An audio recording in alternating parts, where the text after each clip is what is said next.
Thanks for being here. Subscribe to Cheating Stories Best, so you don't miss new stories.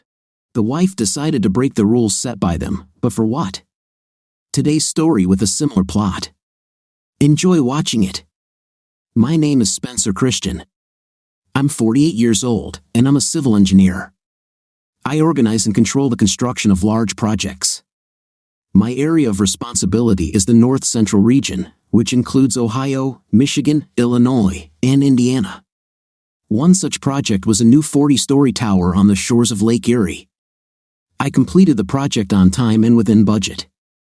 I was just about to enter the boardroom at our headquarters in downtown Cleveland to meet with my boss and some of the board members. I thought I was in for a nice bonus.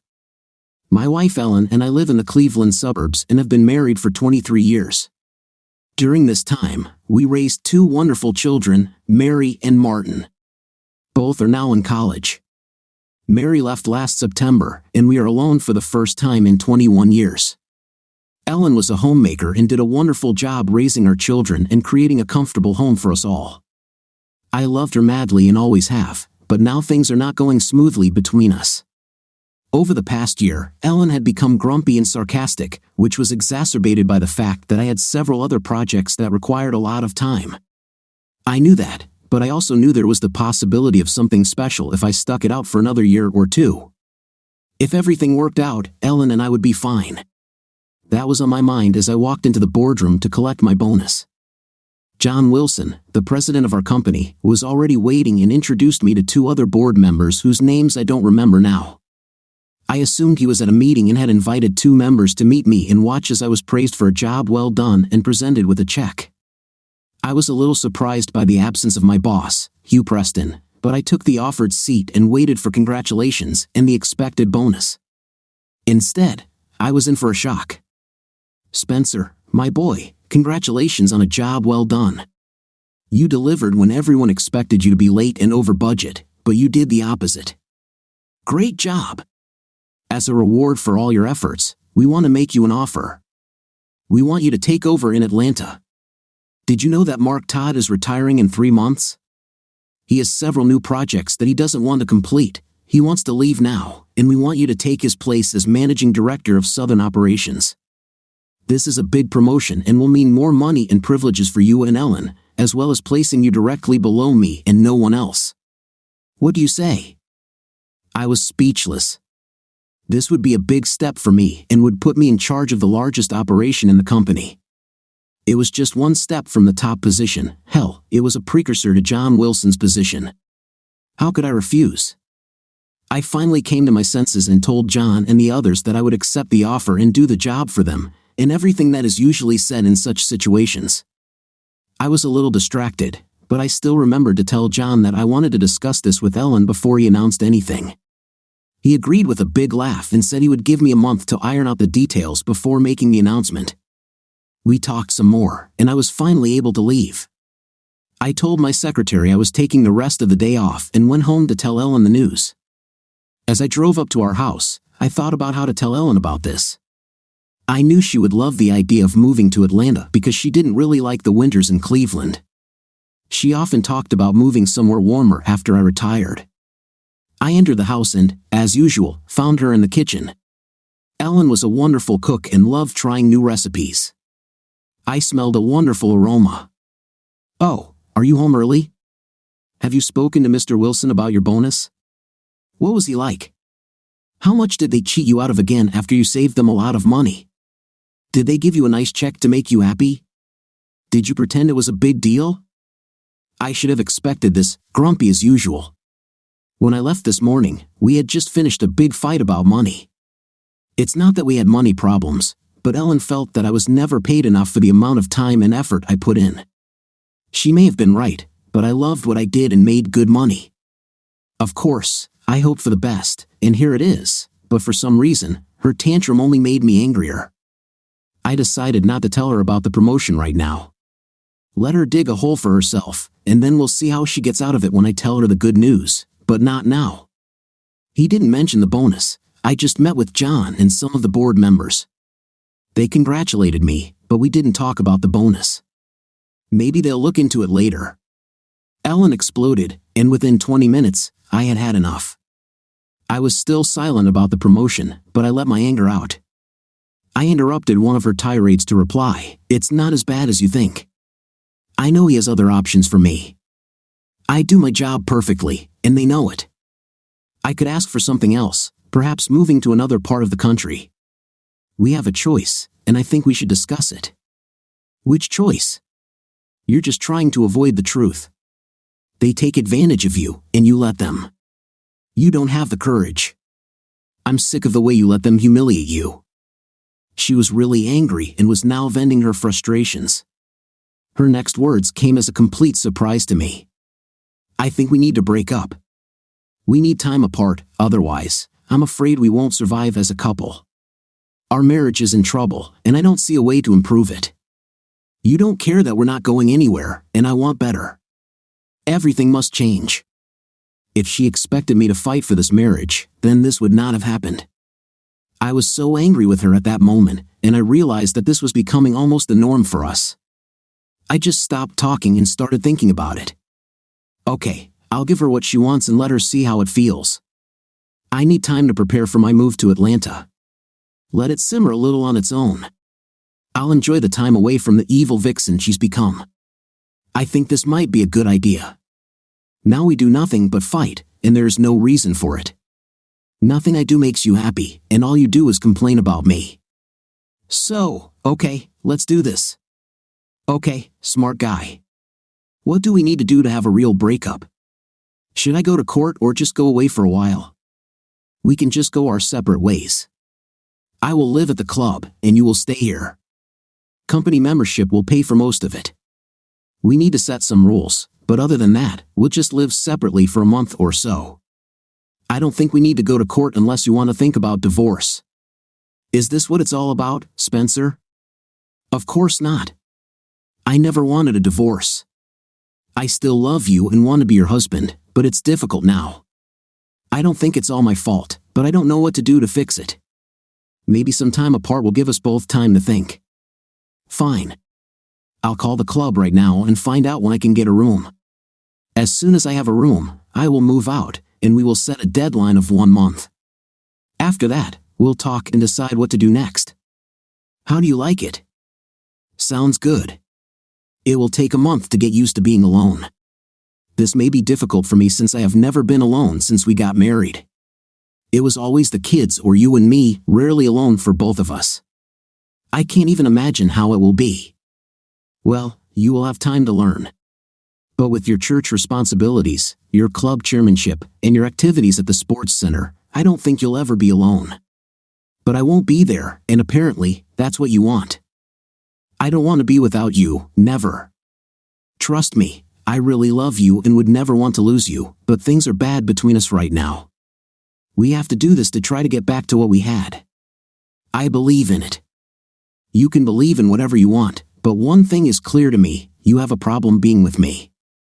I don't think you want to be alone, you just want me gone. But it's your decision, and I won't fight you. As usual, you put words in my mouth and try to start a fight. That's all we do, fight. I think you want this as much as I do. I had a bad feeling. It all seemed wrong. Even though I agreed, it sounded good at the time because I was angry and wanted her out of sight. But now that it was becoming a reality, I began to doubt that it would ever be different. Since I agreed, I called the club and asked about the room. They had a room available in 3 days, and I booked it for a month from then on. They reserved it on my credit card, so it was all set. I went back to the kitchen to tell Ellen. She seemed to be already beginning to rejoice at this idea, which did not add to my optimism. Despite her assurances of love, I told her I would start packing this evening to get everything in order. I was used to having my clothes dry cleaned because Ellen hated doing laundry, and besides, I liked the dry cleaning and ironing my trousers and shirts better than Ellen could. I could do my laundry at the club either myself or with the help of one of the employees. In any case, the clothes were fine. Things were pretty quiet for the next 2 days as I packed my things and Ellen made her plans for meetings and other events around her busy schedule. She already seemed happier knowing that I would be leaving soon. The first night I moved into the guest room, and we avoided each other as best we could, each with our own thoughts. I left the final preparations for the evening before moving into the club. I told Ellen that we needed to discuss our travel rules. She agreed, and we went to the kitchen, our favorite meeting place, with coffee and cakes that I bought from the local bakery. I started with suggestions. Let me make a few suggestions, and then we will discuss them. Nothing has been decided yet, so these are just suggestions. Fine, Ellen simply nodded. Firstly, the house must be neutral territory. This means that if I need something from home, I will call, and you will make time for me to pick up what I need. I'll call first, but you have to find the time. Fine, she nodded again. Secondly, since we are just separating and not getting divorced, we are still married. This means that there will be no women in my room and no men in the house. This is non-negotiable. If we cannot agree on this, then there will be no separation, and we will return to discussing divorce or legal separation. Do you agree? Yes, I agree. I didn't even think about it, but you're right. This way, there will be no misunderstandings or temptations. I agree. Furthermore, if either of us, whether you or I, decides to meet someone else during this period, we must inform the other person beforehand. This includes having dinner, lunch, or coffee alone with someone of the opposite intim. No misunderstandings or conflicts. Fine. I have no intentions of dating anyone, so I agree. Are you going on dates since you brought up this topic? I was just wondering. No, I have no such intentions. We've been married 23 years, and it never occurred to me. But now, I'm not sure about you. She wanted to say something, but I raised my hand to prevent her from objecting. I was sure that she herself did not know what she was capable of. I think we need to add one more condition. Since this is a real separation, albeit informal, if one of us decides we want more than just meeting another person, we must inform the other person as well. This must be done very carefully. If not, the consequences could be worse than leaving. Like I said, we're still married. Again, I have no intention of doing anything like that, but I don't want to discuss it after something happens and it's too late. Let's discuss this now. Fine. Since I have no intention of doing anything like that, I agree. So, are there any other terms we need to agree to? This sounds like a major departure, not just a cooling off period. No, I think that's it. Like I said, we need this time apart, but we are still married and need to remember that living alone without marital obligations can feel completely different. It can be easy to forget that you are married.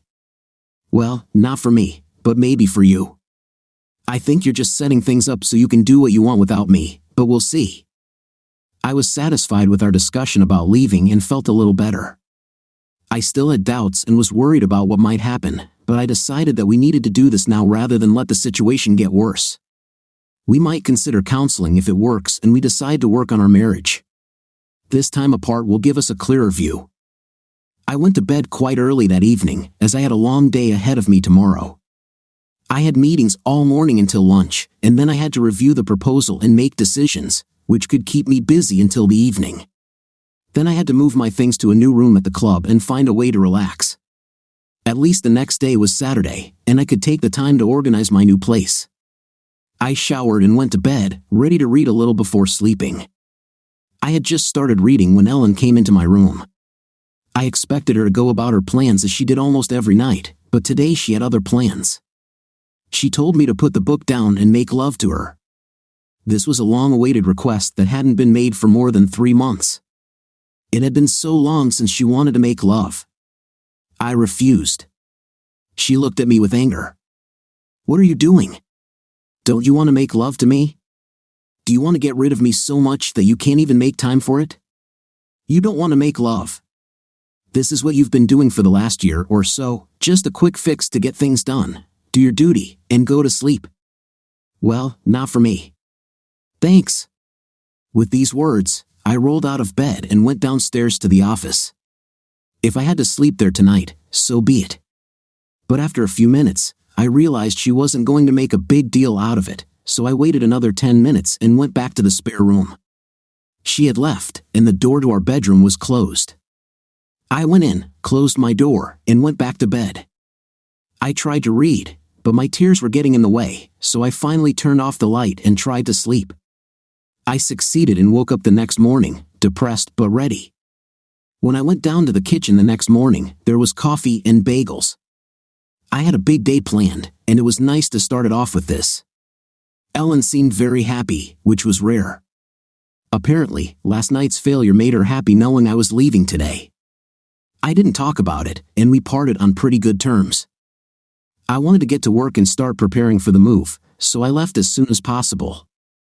I started my day early and was soon completely engrossed in meetings. The day passed quite quickly as I was busy almost continuously. I didn't have time to think about what was going to happen, and I didn't have time to worry about it. I worked until almost dinner, and since I didn't have to worry about getting home, I decided to work on the proposal over a nice dinner at the club's restaurant. I worked until almost 8 o'clock in the evening before asking one of the stewards to help me carry my things up to my room. We successfully moved the bags, and I was left alone with my things in the new place, which consisted of a small living room with a TV, a desk, and a sofa, a fairly large bedroom with a double bed and a built-in TV, a small desk with a reading light, and a bathroom that was quite comfortable. Overall, it wasn't bad for a single man. I spent the rest of the evening unpacking, hanging clothes, and putting the rest into drawers and closets. By 10:30, I was ready and decided to call Ellen to give her my room number and phone number. It was as per our agreement, so the call was in order. "Hi Ellen, it's me. I just finished unpacking and getting settled, and I have contact information for you. Do you have a pen?" "Okay, I will wait." "Great. Room 55560, 495, and I'm in room 3A. Not bad, actually. It's pretty cozy for a single guy. You're not a lonely guy, and I don't expect you to act like that. Well, you know what I mean. I'm here alone, so it's like I'm alone. It's not like I can talk to you anytime or see you before bed or ask you about the kids and stuff. Yes, I know it's necessary, but I don't like it. Maybe you like it, but I don't." This was where it all started, and I realized it almost immediately. I interrupted her, reminding her that we had agreed not to do this, and said that I was going to hang up. I did so and almost burst into tears, but I pulled myself together and decided to continue with this plan, a plan that seemed more and more foolish by the minute. I settled in, took a shower, and sat down to watch something entertaining. It wasn't fun, it was just a distraction. Finally, I picked up the book and fell asleep after reading no more than 5 pages. I slept like a baby until my alarm woke me up for the first full day of our separation. Over the next 2 weeks, I made most of the necessary preparations and handed over my responsibilities to Jordan Collins, who took over my old position. Jordan was a good person, and I didn't hesitate to give him the files and other things he needed. He and I spent some time with Hugh Preston, and we agreed on work priorities. We worked well together, and everything went according to plan. During this time, I called Ellen a couple of times, but I often forgot, and by the time I remembered, it was already too late. It was the 3rd week of our trial separation when I received a call from Ellen, who wanted to meet me at the club to discuss something. I, of course, agreed but began to worry about what was to come. The only reason for us to talk was to discuss the terms we had set. There were only 2 things we needed to meet and talk about, a meeting or something more with another person. There was no other condition for discussion. I spent my time working and preparing for the upcoming move and had no time to socialize, but this was her meeting, and I would have to be patient until she told me what it was about. We met that evening at the club in the dining room. Ellen and I had eaten here many times, and she loved it. There were always many wives, and she knew several of them. This didn't happen today, so we were basically alone. We only ordered coffee and dessert. We talked for a while about trivial matters, then about the children. She had been talking to both of them since we left and told them that I had to work day and night on a presentation, one of those things I had convinced her was keeping me so busy, which was why I was staying at the club. She gave them the room number and phone number so they knew it was all true, a smart plan. I noticed we finished dessert and sat back while the waiter cleared the table. As soon as we were alone, I got down to business. "Okay, what happened that you needed to talk to me? Have you found yourself a boyfriend?" Ellen's face betrayed surprise and confusion. Before she could recover, she just stared at me for a few seconds before responding. "No, I do not have a boyfriend, but but I have a friend that I wanted to talk to you about. He's one of the instructors at the sports center, and he's new to the area. He's much younger than you and me, but he would like me to show him the area and maybe help him find cheaper housing. I agreed but told him that I had to talk to you first, so it's not a date. This is just friendly help to a new person.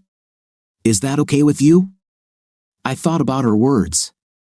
First of all, she said that she had already agreed, so much for our rules. Well, since you already agreed, why are you telling me about this? This took her by surprise. I don't think she had thought about it. She just saw a cute guy and saw it as a way to see him without feeling guilty. I watched her face while she tried to justify herself. I didn't mean that I had already agreed. I just thought it would be normal, but I needed to clarify. That's what I'm doing now. Well, I think you've already told him it's okay, but let's leave it at that for now. Since you've already made it clear to him that we're separated, how do you think he'll take it? Does he know this isn't a date? Does he know that you are just friends? I saw the familiar anger appear on her face. This was another instance where Ellen had no control, and it pissed her off. Of course he sees it that way, there can be no other way for him. So do you agree? Can I help him, or will you say no? Of course, I will say yes, since you already told him that everything is fine. I can't tell you what to do or not do. I don't have to like it, even if I disagree, it won't change anything.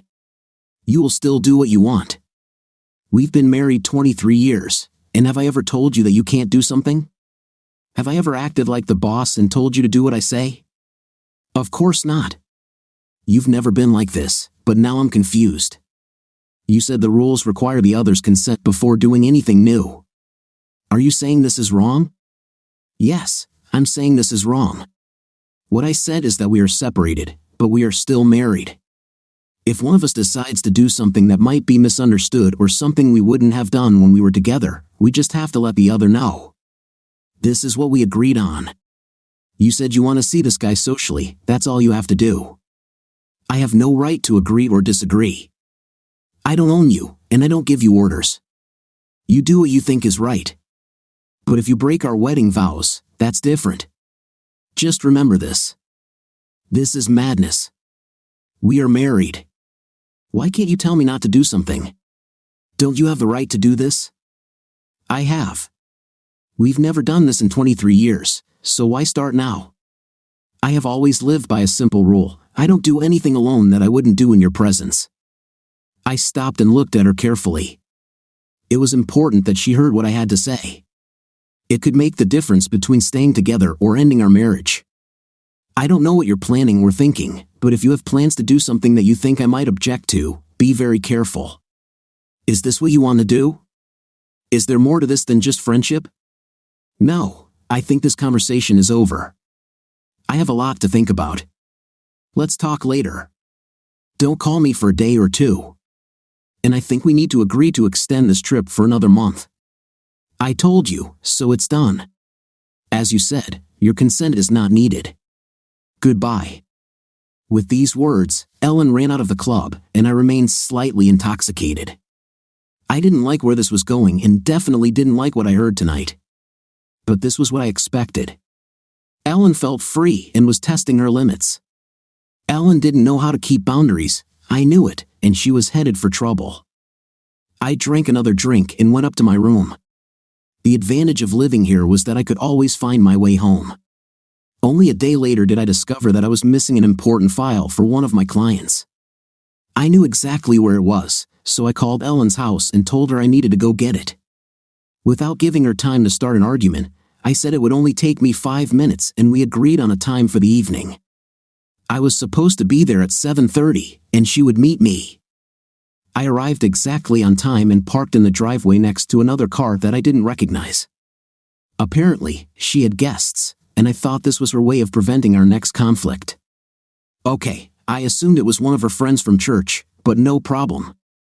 I knocked on the door at exactly 7:30. Ellen let me in with a brief invitation, and I walked into the hallway of our home for the first time in weeks. Nothing had changed, but I don't know what I expected. What I definitely didn't expect was what happened next. Behind her, in the kitchen doorway, stood a young man. He was tall, well-built like most young men, and very handsome, light brown hair deliberately disheveled with a 2-day stubble. I guess it was that casual look that these young men thought was cool. He had a smile on his face that looked anything but pleasant. "Spencer, I'd like you to meet Walter Simpson. He's the new instructor I told you about." "Walter, this is my husband, Spencer Christian." I shook his hand more out of surprise than in an attempt to be polite. I just looked at him in his smiling face and started to see red. I think I controlled it very well by saying something polite to him before turning to Ellen. "Can I talk to you in the office for a minute while I get the file, please? This needs to be discussed." Without waiting for her answer, I quickly went to the office. I stood at the door waiting for her to follow me. I closed the door and turned towards her. I tried to calm down, breathing deeply. I felt my heart slow down, and the circulation in my face began to decrease. All this time, Ellen just stood there, looking at me with fear and surprise. I tried to speak with as much control as possible. "What is he doing in our house?" I remember very clearly that I said there should be no men in the house while we were apart. "Do you remember this?" "You didn't remember this agreement." "What is he doing here?" As I spoke, my control disappeared. I screamed, and I'm sure you heard every word, but I didn't care at that moment. I just wanted you to meet him. That's all. I just invited him so you could meet him and see that he's just a nice young man. That's all. Why are you so angry? How long has he been here? How long is he going to stay? You broke our agreement, and yes, I'm angry. I think you're giving me your answer about our marriage. You're ready to move on without me, and this is your way of telling me. I should have known when you asked if it was possible to start dating him socially. Well, apparently, I was a fool. No, it is not true. I just forgot that you can't invite men. I don't think of Walter that way. I'm sorry, it was just a mistake, and I'm sorry. I'll tell him to leave now, he will understand. Please, just wait until I tell him to leave, and we can talk. I walked over to the desk, pulled out a drawer, and took out the file I needed. I closed the drawer and walked past Ellen to the door. I'm leaving now. You do everything you planned. I'll call you tomorrow to discuss our next steps. Good night, and tell Walter my apologies. With these words, I left the office and went straight to the front door. I left before Walter even realized I was leaving. I never looked back. I got into the car and drove for the next half hour, not thinking about anything. I was just driving and thinking. I was truly hurt by her actions more than I could have expected. But the more I thought about it, the more I wondered why this was a surprise to me. I agreed to this. I was the one who thought she would understand what it was like to be without me by her side. I was the one who expected her to come back to me. Well, who was surprised? It was already well after midnight when I returned to my room at the club. Since I didn't have an answering machine on my phone, I didn't think about texting. I never carried my cell phone when I wasn't working on a project because I didn't want to be disturbed during my personal time. So, I had just entered the room when the phone rang. Without thinking, I picked up the phone. Hello? Spencer. God, where have you been? I've been trying to call you for the last hour. You left so suddenly that I didn't even have time to apologize for forgetting the rule. You know it wasn't intentional. I just didn't think. Spencer, please talk to me. Good night, Ellen. Please don't call me again tonight. I have a terrible headache and I need to sleep. You've done enough for me tonight, and I just want to sleep. Good night. With that, I hung up and unplugged the phone cord. Now I could sleep. I woke up the next morning feeling much calmer than I had for some time. I think I started to realize that my marriage was over, and maybe that was a good thing. We hadn't gotten along for a long time, and this move away was supposed to give us both time to think about our life together and our marriage. I wanted to continue our marriage and still loved Ellen with all my heart. I had no desire to be with anyone else and never thought about dating anyone else. But it looks like Ellen took this opportunity to see what was available to her. The good friend story was nonsense, and we both knew it. From her actions last night, it seemed like she was ready to take the next step. Well, it was her decision, and the consequences were obvious to me. I didn't go to work that morning because I had a meeting with a client downtown, and the club was closer. I got dressed and went to breakfast before heading out. While I was drinking my first cup of coffee, the concierge approached me with a note from Ellen. It said that she was waiting in the club lobby to talk to me and wanted me to come out to her. Since she was not a member of the club, she was not allowed to enter unaccompanied. I thought about the note and finally decided to go out to see her. She was sitting in the hall, waiting for me. She was neatly dressed for what I assumed was some kind of meeting. I walked over and stood in front of her. I said nothing. "Good morning, Spencer. I'm glad you agreed to talk to me. I tried to apologize last night, but you didn't give me a chance. I don't understand why you were so angry over a simple mistake on my part. It was just a mistake. You know Walter didn't stay when you left, and he was only there a few minutes before you arrived.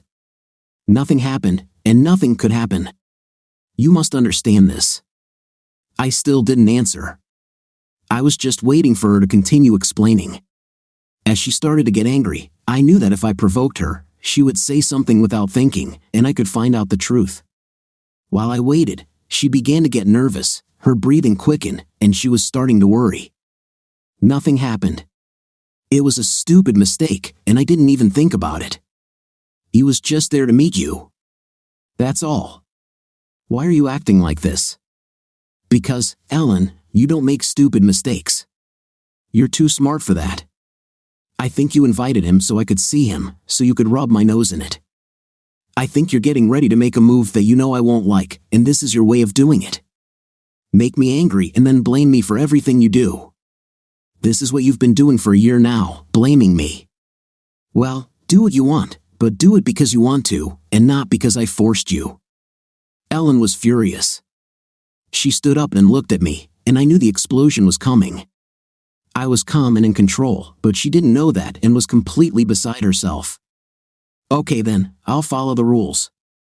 I'm telling you now that Walter asked me to dinner and a dance, and I'm going to say yes. I want to tell you that I don't know where this will lead, but you said that we should do what we want. This is what you said we should do, whatever we want. So, don't be surprised if something happens that you don't like. Fine, you told me. When is this supposed to happen, or has it already happened since you had him alone last night? I no longer expect honesty from you. You already broke the agreement, so I think you'll do it again when it's convenient for you. Why do you care when I'm going to meet him?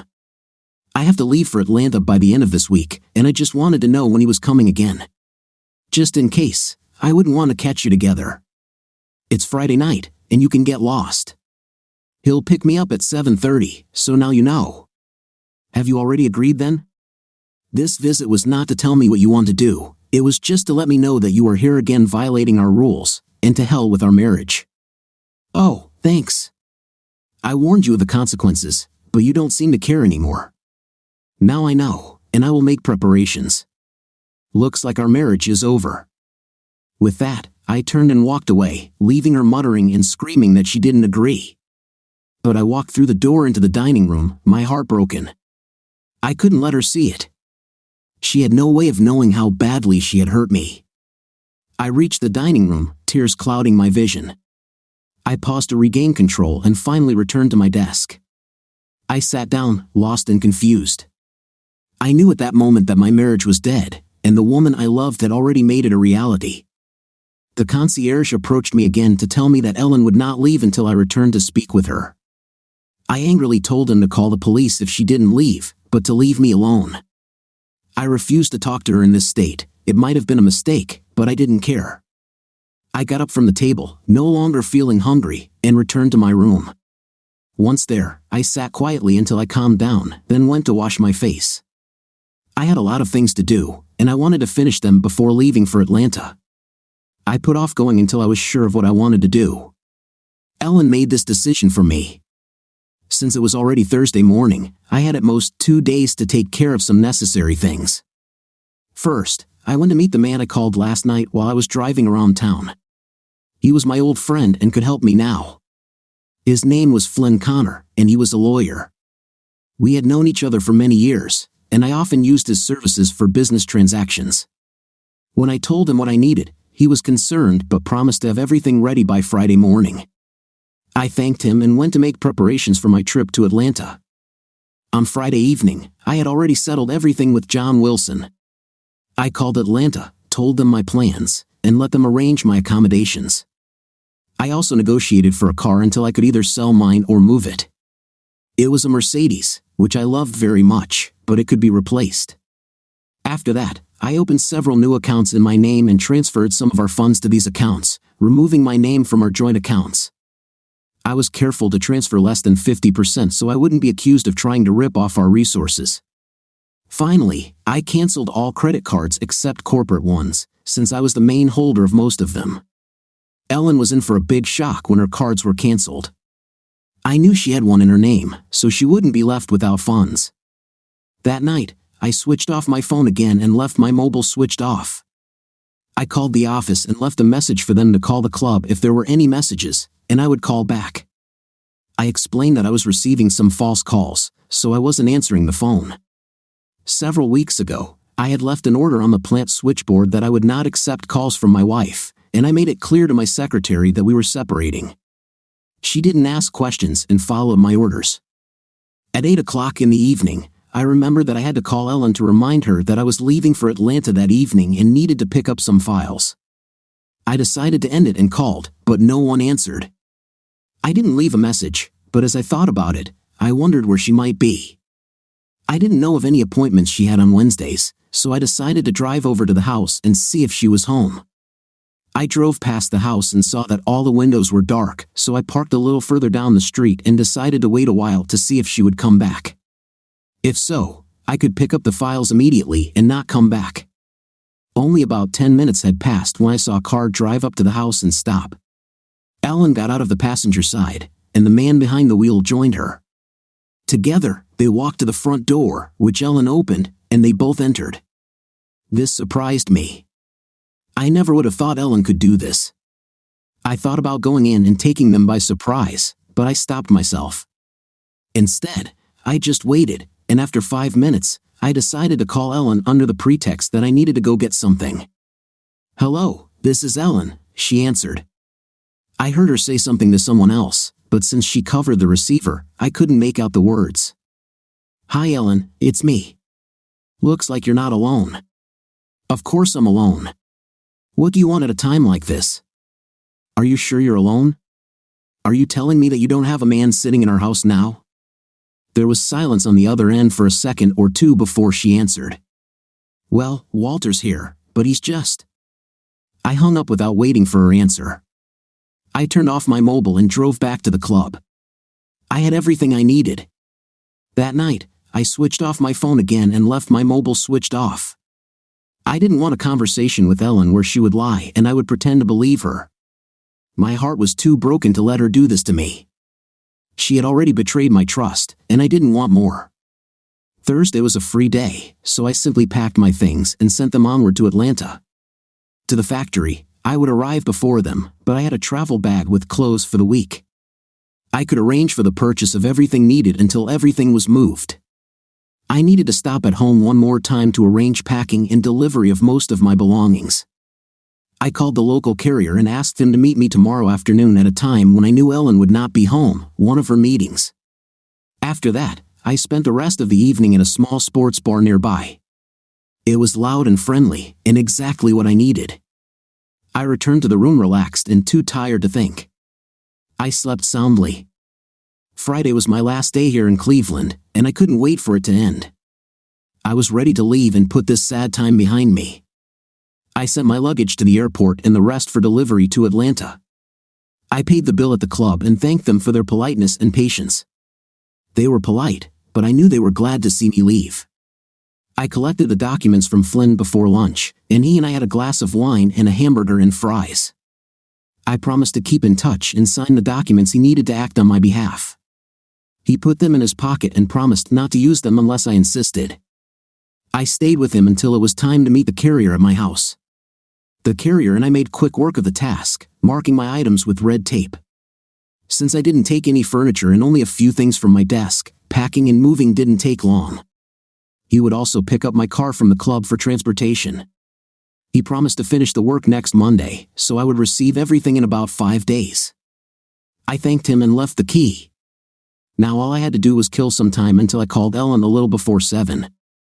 I wanted to be there before her boyfriend arrived. She had to get ready, and I wanted to talk to her when she was distracted and worried. I was almost sure about divorcing Ellen, but I still wanted to give it one last chance. It would make my job easier.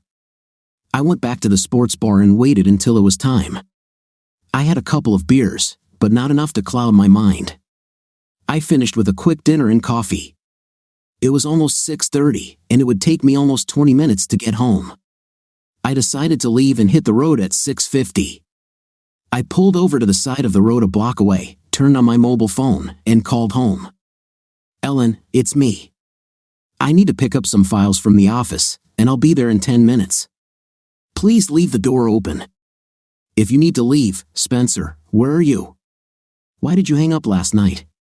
You never give me a chance to explain myself. God, you make me feel guilty even when I didn't do anything. And why should you come now? You know I'm getting ready for an evening with Walter. Her voice was smug, but I expected it. In fact, it made what I was about to do even easier.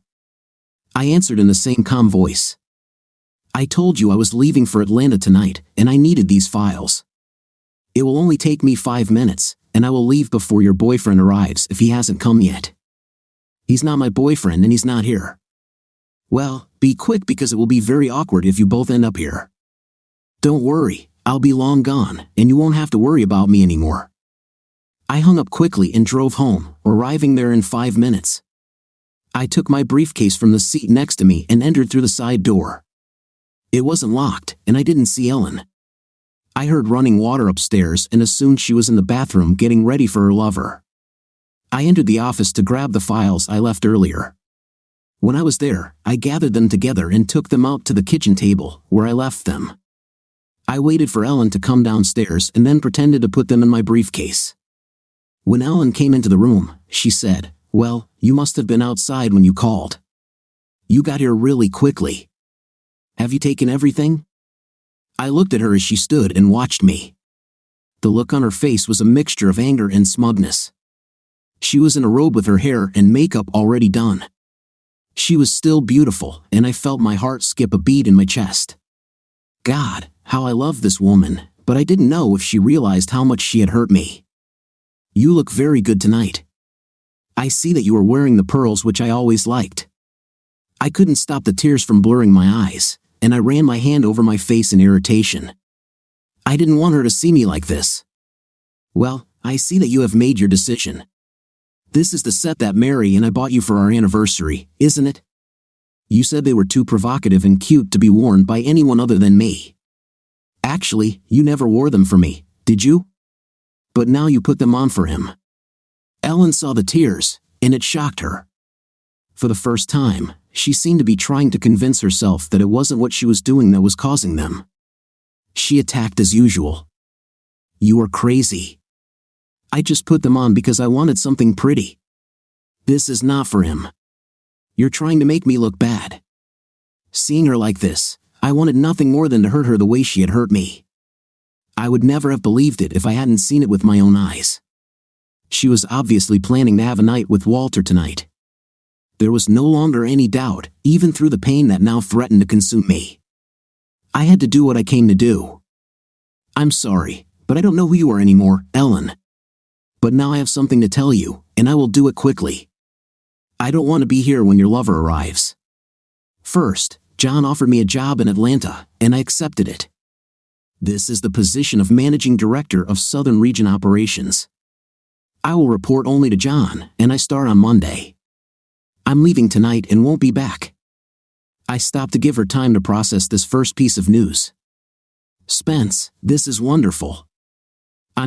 What do you mean you won't come back? I continued talking without giving her time to answer or think. This happened more than a month ago, but I didn't tell you because that day you made a fuss about not having a bonus. You attacked me and didn't give me time to explain myself. You insulted and humiliated me. Then you asked for this trip, and since then, you have never asked why I spent so much time here at the main office. It became clear to me that you don't care anymore. It is not true. Of course, I care. I just don't. No, you don't care, and you haven't cared in a long time. You only care about yourself and your needs. I'll be damned if I don't bring in more money. All you could do was complain about everything I did or said. The last year with you has been a complete complaining session, and I'm fed up with it. I was angry and getting angrier as I realized her intentions. When we agreed to go out on a trial basis, I told you that we were still married and that we needed rules. You agreed, but then broke those rules several times by inviting your boyfriend home and making plans without telling me. I also told you that we need to think about our marriage and what we want after we separate. I knew early on what I wanted, but you decided that you wanted to date again, and your actions made it clear that you decided so. I made it easy for you. I finally made up my mind, angrily pulled the folder out of my briefcase, and threw it in front of Ellen. It slid across the table and fell in front of her. She looked at it, then at me. What is this, and what do you mean when you say I have decided? I haven't decided anything, and neither have you. We didn't even talk about it. And I told you I made a mistake. I didn't break the rules on purpose, you know it. We need to talk about everything. It's different now that you have a new job. I interrupted her again. She didn't see what she was doing and what it was doing to me, but I did. You decided that you wanted to see Walter socially, and you told me that you were going on a date with him tonight and would see what happens next. I see the way you're dressed, and that tells me exactly what you were planning. Your intentions are very clear. You're dressed for an intimate. But perhaps you already slept with him here in the house when he was here before. Ellen's reaction was immediate and intense. She turned pale, her legs gave way, and she sat heavily on the kitchen chair behind her. But not a second had passed before old Ellen appeared, and her anger got the better of her. I watched as her face scrunched up in rage as she prepared to attack me again, as she had been doing for the past year. But now I was furious, and I attacked first. Your actions and your words tell me that you want to explore other men and other options. Well, I don't want and won't accept this kind of behavior from you. We are married, and married women don't date other men, and they don't sleep with other men. I will never agree to that. I told you that unless we want to legally separate, our marriage is still valid. I repeated it over and over again, but you didn't listen. I warned you several times about the consequences, and you still didn't listen. So, I prepared them and signed them. These are divorce papers. I won't let you do this to me while we're still married, so it ends now.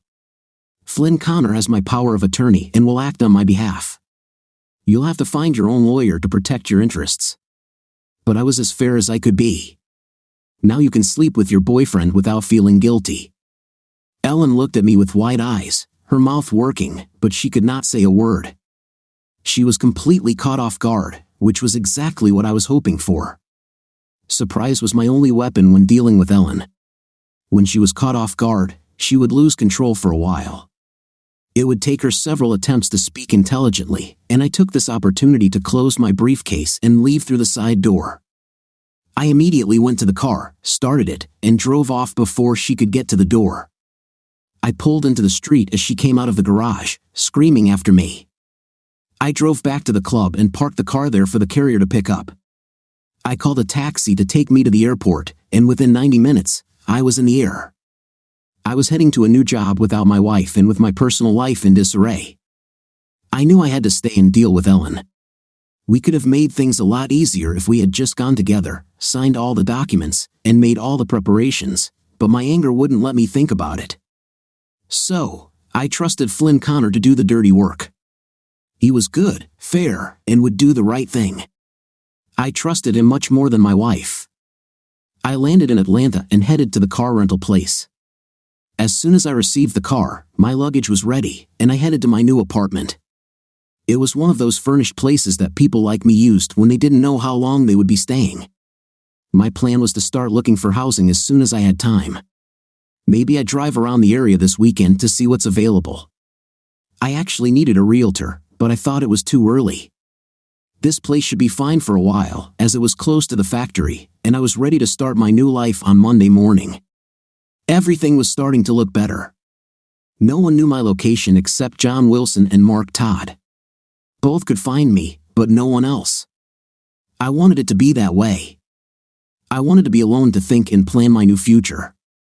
I needed to call Mary and Martin and let them know how to find me and maybe prepare them for what was going on between their mother and me. I hated doing it, but they had to know. The next morning, my first morning in Atlanta, I called Mary. She was always ready to defend me in any situation, and I wanted to tell her personally what was happening. I trusted her to keep what I told her a secret. I called hoping she would be there and was delighted when she answered. "Hi honey, it's Dad. I'm calling from Atlanta and I want to give you my phone number here and tell you what's going on. But first, how are you and why is a beautiful girl like you at home on a Friday night? Dad, what's going on between you and Mom? She called here about an hour ago asking if I knew where you were. She sounded very worried. What did you do? She knows I'm in Atlanta. She doesn't have my number because I didn't give it to her. I don't want her to know. If I give it to you, will you promise not to share it with her?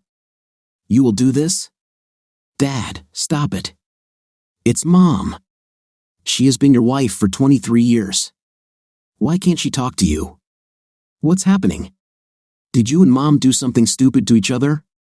Mary, this is between your mother and me. I don't want to go into details.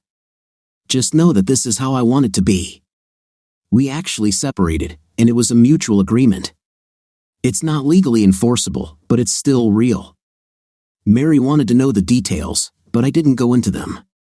Finally, she gave in and promised not to share the number with Ellen. I gave her the number and asked her to call Martin and tell him the same thing. She agreed but said she wanted to know more as soon as I could tell her. We talked some more, and I hung up feeling like I had been hit by a truck. I was exhausted and lonely and was just beginning to understand what that meant. I didn't like it and wasn't looking forward to the sequel. The weekend passed without further stress. I stocked up on groceries, beer, and soft drinks, and was ready. On Monday morning, I left early for the plant to meet with Mark Todd. We knew each other and worked together on several big projects, but it had been a long time since I had seen him. We spent a good morning just discussing business and talking about the situation in Atlanta. We visited several sites, and I met with most of the general contractors and site managers, feeling like it was a productive day. We spent the rest of the day setting up my office and getting my files ready. Mark assigned me a secretary and an assistant until I found my own people. I met with them and was satisfied. It seemed that this part of my life was under reliable control. Mark invited me to dinner, and I spent a pleasant evening at his home with his lovely wife, Alice. They had been married for over 35 years and seemed perfect for each other. I watched them, and it was difficult for me. I couldn't help but think back to my life with Ellen. 2 years ago, we were the same, but over the last year, Ellen had changed, and I didn't know why. But whatever the reason, we had lost what we had all these years. I pulled myself together and apologized for leaving early, returning to my apartment before I lost my cool. When I returned to my apartment, I was surprised to see the message light on my phone flashing.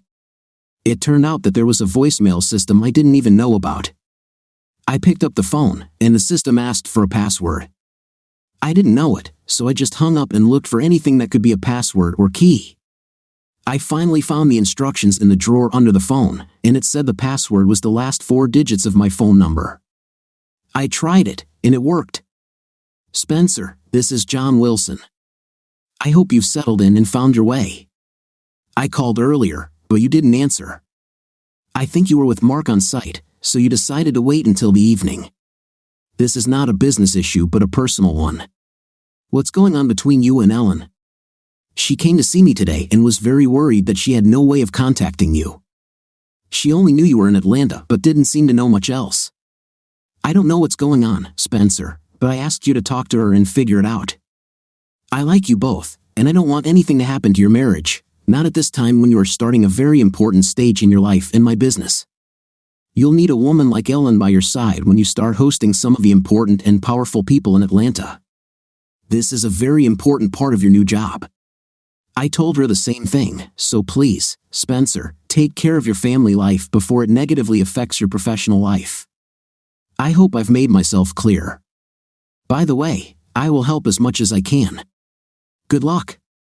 So Ellen reached out to John to find out where I was and how to contact me. More likely, she turned to his wife, Stacy, whom she knew from church committees. She once mentioned that she met her and didn't think much of her. Well, she must have been desperate to reach her regardless. This made me angry because she had no right to approach my boss, especially at this time in my career. If she's not careful, she could screw up her child support payments. If I get fired, she'll be left with nothing. I sat there for a while, trying to decide what to do. I had to contact Ellen to get her to back off. I could call Flynn Connor, but it would take time to find a way to get her to leave me alone. There was nothing left to do but call her. I grabbed a beer, laid out some snacks to soak up the alcohol, and drank a couple more for courage. I was slightly drunk but still conscious when I called. Hello? Who is this? It's me, the man whose boss you called to try to get me into trouble. Why did you do this? Are you trying to get me fired on my first day on the job? Don't you realize you're playing with future alimony payments? Spencer, please. I was going crazy not knowing where you were. You left without giving us a chance to talk. You didn't let me explain. Shut your mouth about explanations. I knew exactly what you were going to do, and so did you. There was nothing to explain. You were going to sleep with him, and we both know it. So why are you calling my boss? Spencer, you got it all wrong. I was just trying to make you jealous. I am not going, Ellen. I'll hang up. You can't stop lying or you're just lying to yourself. This marriage has been in trouble for a long time, and now we both know why. You wanted more than I gave, and you found a way to get it. Well, I don't want to be a part of this, and I don't want to be with you. Leave me alone, got it? No, Spencer, I will leave you alone. I don't care what you think, and I won't go away without a fight. I've already said it, and I'll say it again, you misunderstood me. Goodbye, Ellen. Do not call me again. With these words, I hung up. She didn't know where I lived and only had my phone number, so I pulled the phone cord out of the wall. This should have given me a break for a while. I needed to get things done here and needed time alone to do that. I'd call Flynn tomorrow and ask him to start the process and maybe speed it up, and perhaps consider a restraining order against Ellen. It was worth thinking about. So, the first thing the next day, I called Flynn and told him to get things started. I wanted to get out of this as soon as possible.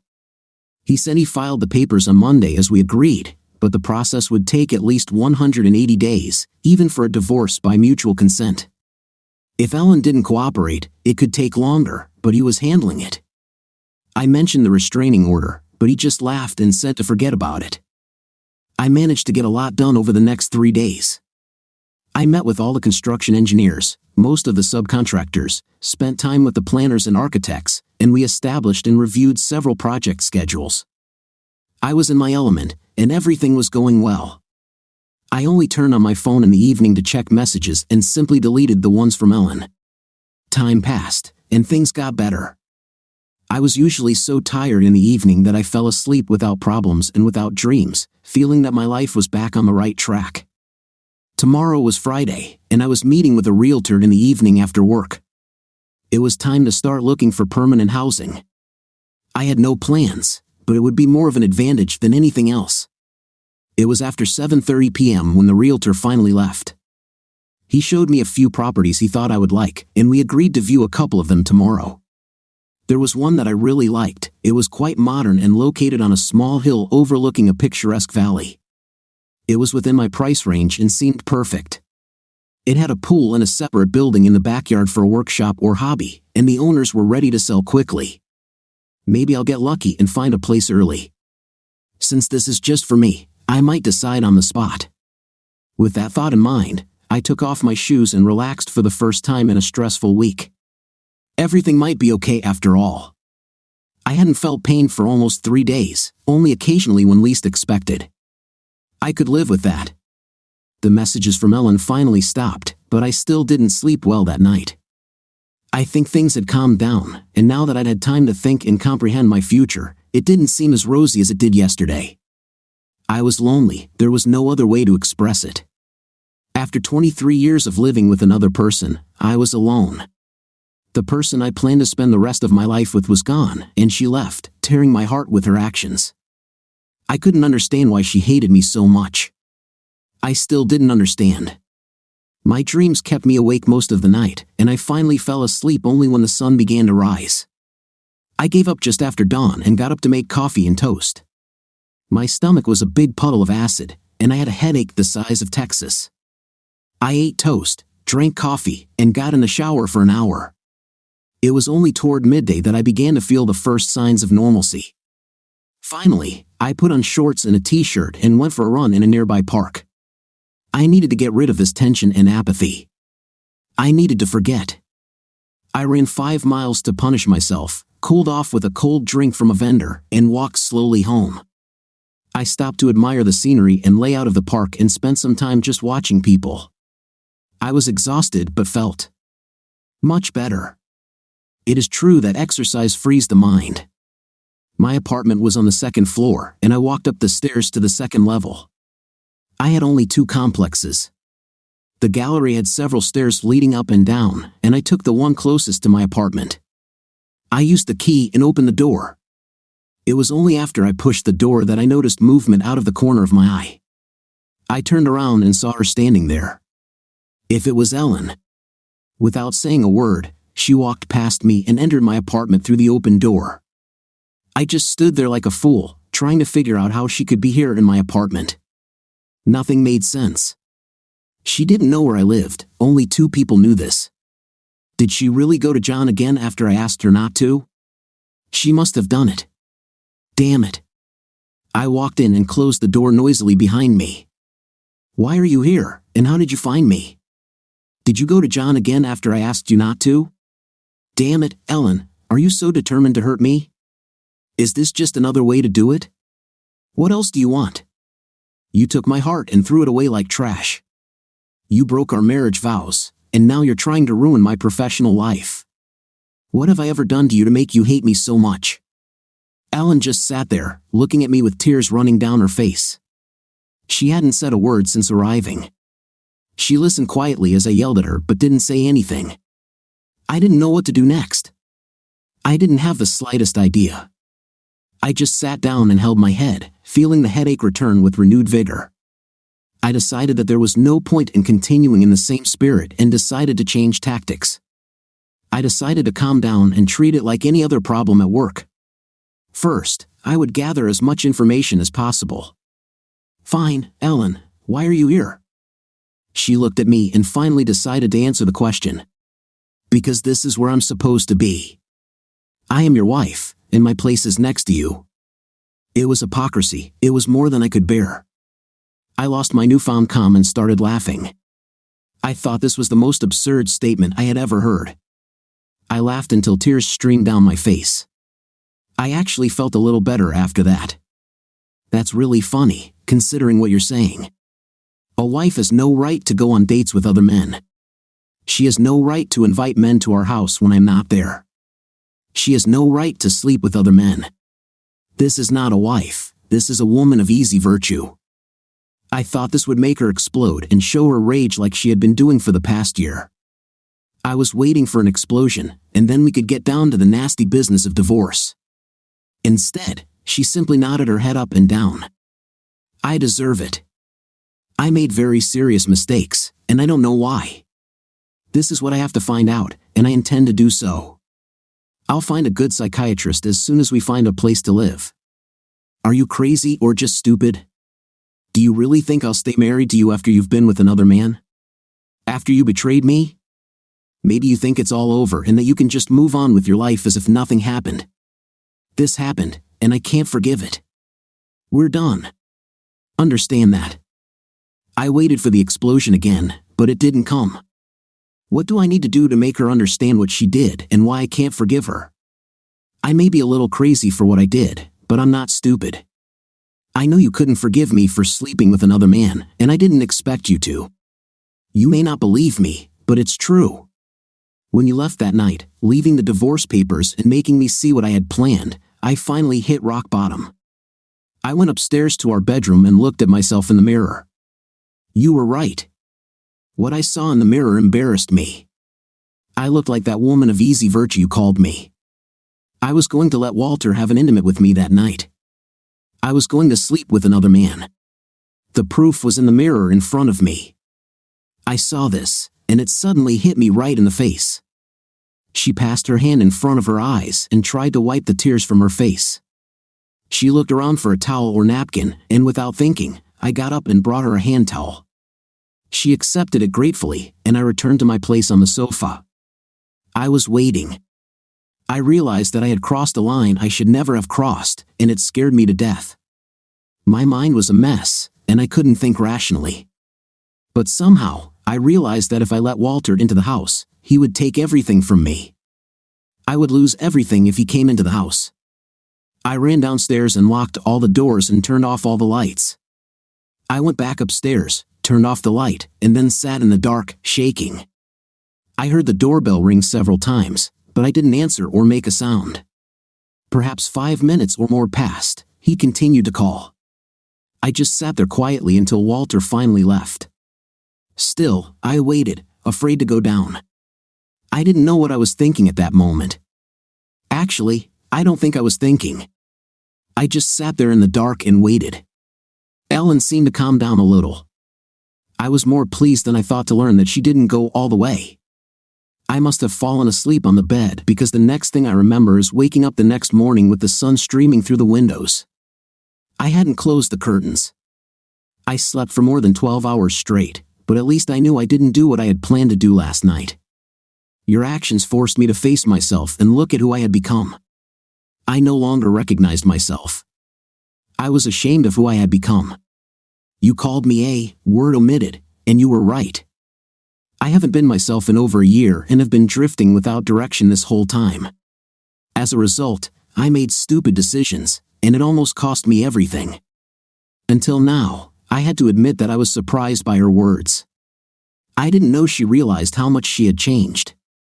Even though I was on the receiving end of her actions, I knew she was lost when the 2 kids left for college, but I didn't see the changes that were happening. Part of it was my focus on work at the expense of my home life, and part of it was my withdrawal when she started making more demands on me and my time. I just backed off and made her do things outside the house and away from me, but that was only part of the problem. I didn't know what else motivated her. When I asked to leave, I knew that you would still be there. You weren't home, but you were always just a phone call away. I still felt you in my life. There was no real threat to my life at that time, and I wanted to do something to make you feel the loss of our life as much as I did. I wanted you to understand what it means to live alone, separated from your children and spouse. That's how I felt. I think it's what they call separation anxiety. I was alone for the first time in over 20 years. Everyone had something to do except me. You were at work, the kids were at college, and I was home alone. I know that none of this was entirely real, it was a symbol of how I felt. I know it now. Now, she looked straight at me, her eyes wet and red, but her gaze was clear and calm. I waited for her to finish. When you left me, I suddenly realized what it meant to be truly alone, and it terrified me. Not the fact of loneliness itself, but the fact that I was left without you. Suddenly you were gone, and I didn't know how to find you. I really was left alone, and you disappeared from my life completely. No phone calls, no visits, nothing. I called everyone, even Mary and Martin, but they wouldn't tell me where you were or how to contact you. I called your office, and no one would tell me how to contact you. I tried everything, feeling more and more alone with each failure. I almost gave up, but then I decided to try one last time and called Stacy Wilson. Even though I didn't like her, I was desperate enough to try. She said that she would arrange a meeting for me with her husband. I talked to John, told him a little, and apparently it worked because you called the next day. But I still don't know how you found me. John told you where I am? No. When you called, the caller ID recorded your number in memory. After you hung up on me and were so mean to me, I was completely depressed and ready to accept that we were done until I remembered the call log. I wrote down the number and called Angie Peterson. Do you remember her? Her husband is a policeman, and I asked her to get his address using this number. It took me several hours of begging, persuading, and screaming, but she finally agreed to help and got him to do it. That's how I found you and why I'm here." She shrugged and lowered her head. "I had to come here and tell you everything. I needed to make sure that, even if you kick me out forever, you know that I didn't betray our marriage. I needed to make sure you knew that this was important to me." I have to admit, it was quite a story. She understood the lesson I wanted her to learn, but not in the way I expected. She had to hit rock bottom before she saw it. "Now that you found me, what has changed? What will make our life here better than it was?" "I still have to work, the kids are still gone, and nothing else has changed except the location. Why will it be different now? You were ready to cheat on me. You made my life hell without giving me any explanation or chance to change anything, and you were the one who wanted to move away to spend time apart from me. I don't see why it would be different now. I'm not going to quit my job. Perhaps I will work even harder and longer than before." She raised her head and looked at me with a serious expression. She seemed more confident now. "The difference is that I have changed, not something or someone else. I realized that I needed help and I had to find my way back. It won't be easy, and I have a lot of work ahead of me, but I want to try and make it work. I want to make my life better, but I want to do it with you, not without you. I have no life without you. I realized this when you left. I know now what I will lose if I don't change." She stood up and came towards me, taking my hands in hers. She looked into my eyes as she finished her story. "My future is in your hands. If you let me stay and help me, I can be the wife you want and need. I can be who I was before, and maybe even better now. But if you reject me, I don't know what I'll do. I just know I don't want to find out." I looked deep into her eyes, trying to find the truth. What I saw there convinced me it was worth a try. The realtor showed me several houses. "I think you'll like the one I chose. I'm sure it will work out." Closing her eyes and thanking God for another chance, Ellen realized that the decision to consider leaving her husband was hers and it was wrong. She knew it then, but she continued anyway. The path she walked was full of dangers, and she never thought about the consequences. Luckily, Spencer stopped her before it was too late. Consequences are a cruel thing. What do you think of our story today? I think the husband was very surprised to see a strange man after setting clear rules, which the wife in turn had broken at the time of their divorce. What's your impression? Write in the comments. See you in the comments.